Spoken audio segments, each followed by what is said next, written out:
Vítajte, priatelia. Aj keď sme sa dlhšie neozvali, opäť sme tu s novými nápadmi a experimentami. Na dnešnom stretnutí sme si zostrojili hydraulické rameno. Ide o zariadenie, v ktorom sme uplatnili naše znalosti o kvapalinách. Čo rameno dokáže, vidíte sami.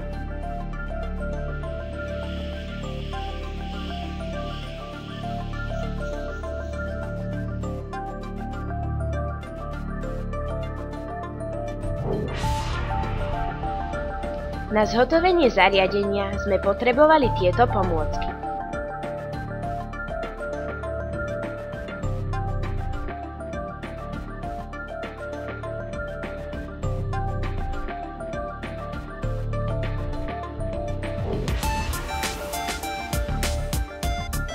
Najprv sme z papierovej predlohy vystrihli všetky diely.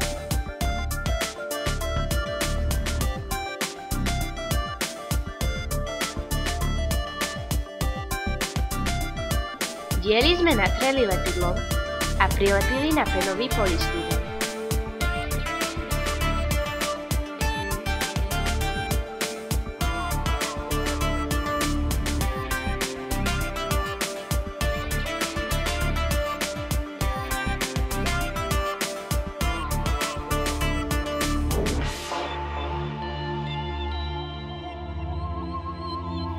Pomocou elektrickej rezačky sme diely vyrezali.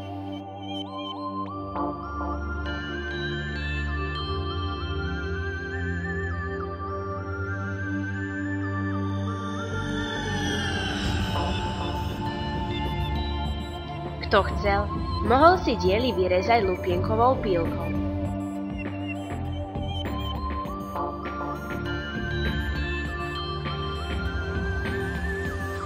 Potom prišli na rad striekačky. Zadnú časť striekačky sme odrezali v mieste s označením 2 mm. To isté sme urobili s druhou striekačkou, ale na značke 1,5 mm.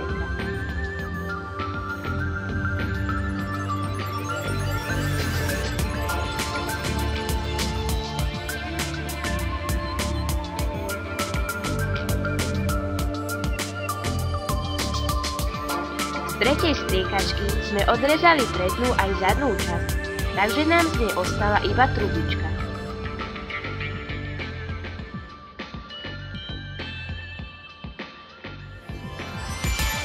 Nožničkami sme ostriehli koncovú časť infúznej súpravy.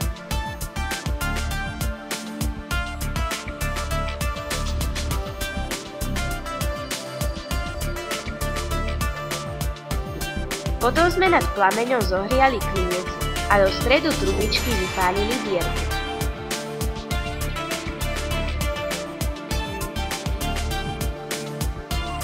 Veľkosť dierky by mala byť taká, aby sme ňou mohli previesť hadičku infúznej súpravy.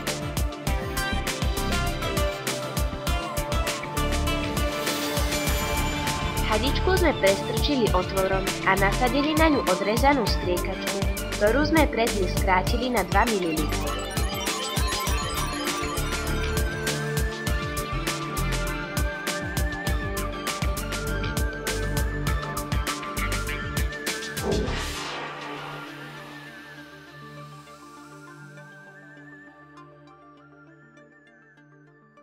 Z piestika sme odrezali časť na tlačenie a zasunuli do striekačky. Na nasadenie infúznej hadičky sme odmerali 25 cm a urobili značku.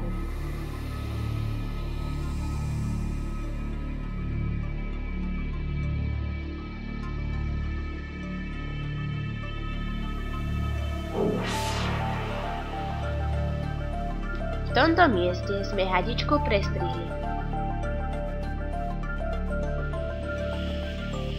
Na koniec hadičky sme nasadili neporušenú 2 mm striekačku. Odrezaný piestik sme zo striekačky opäť vyťahli a vo vzdialenosti 2,5 cm od konca urobili značku. Skalpelom sme piestik orezali do takej podoby, ako vidíte na snímku.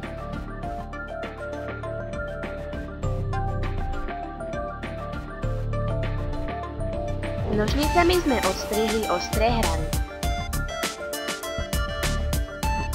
Po vzdialenosti približne 5 mm od konca sme urobili značku a v tomto mieste sme horúcim klincom prepálili dierku.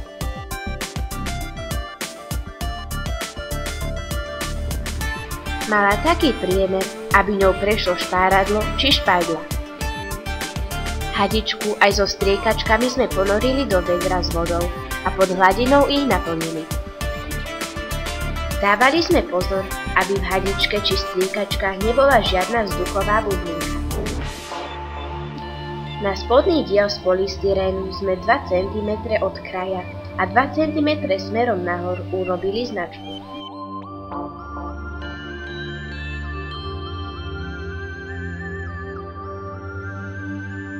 To isté sme urobili aj na druhom dieli, ale na opačnej strane.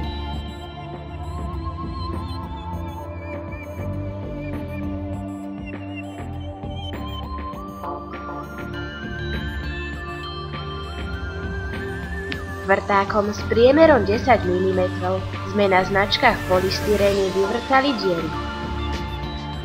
Dávali sme pozor, aby sme polystyrén neprevrtali až na druhú stranu.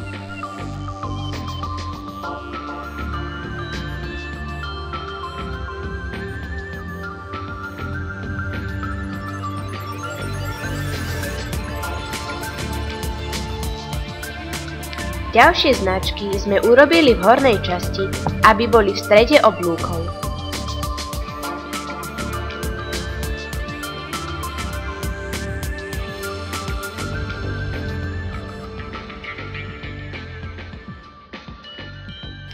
Rameno nášho zariadenia sme prepichli špáradlom v strede vyznačenej kružnice tak, aby tršalo rovnako z jednej aj z druhej strany.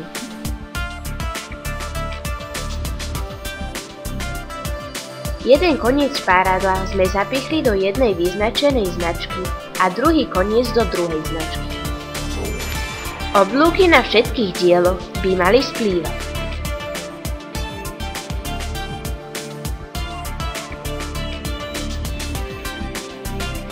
Odporovou rezačkou sme na konci ramena v strede urobili zárez až po špáradlo.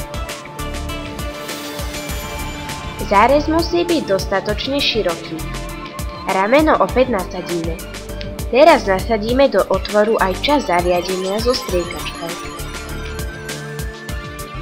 Piestik zasunieme do zárezu a na ramene urobíme značku pre otvor.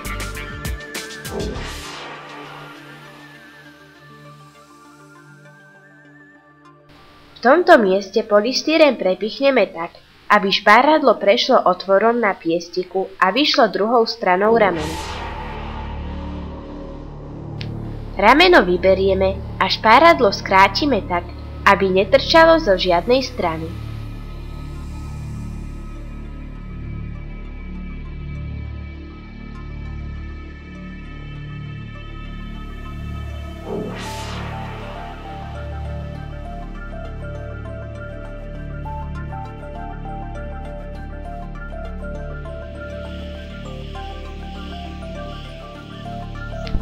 Potom rameno opäť nasadíme späť. A takto naše hydraulické zariadenie pracuje. Vodu sme zafarbili potravinárskym farbivom iba kvôli efektu. Nasadíme druhý diel a tým zariadenie zakryjeme.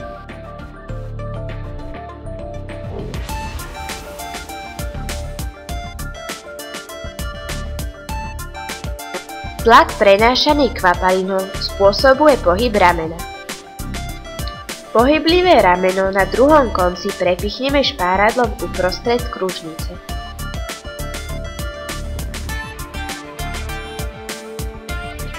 Spodnú časť obidvoch dielov natrieme lepidlom a prilepíme na kruhový diel z polystyrénu.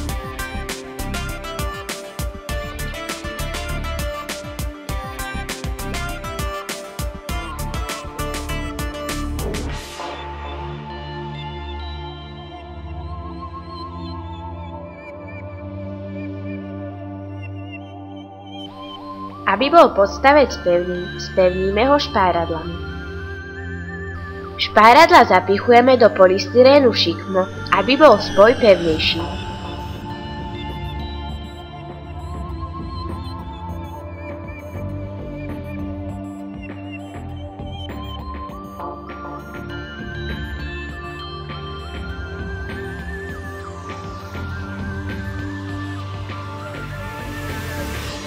Nuž, a takto naše zariadenie pracuje.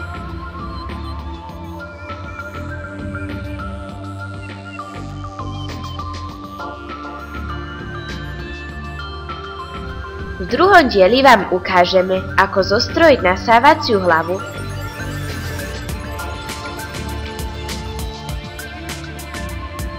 zariadenie skompletizujeme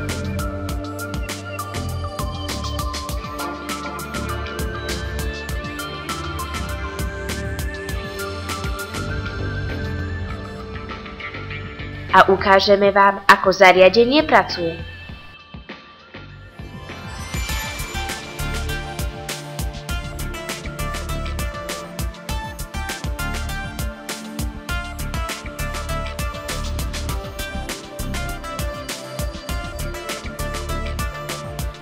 Tešíme sa na naše ďalšie stretnutie s vami.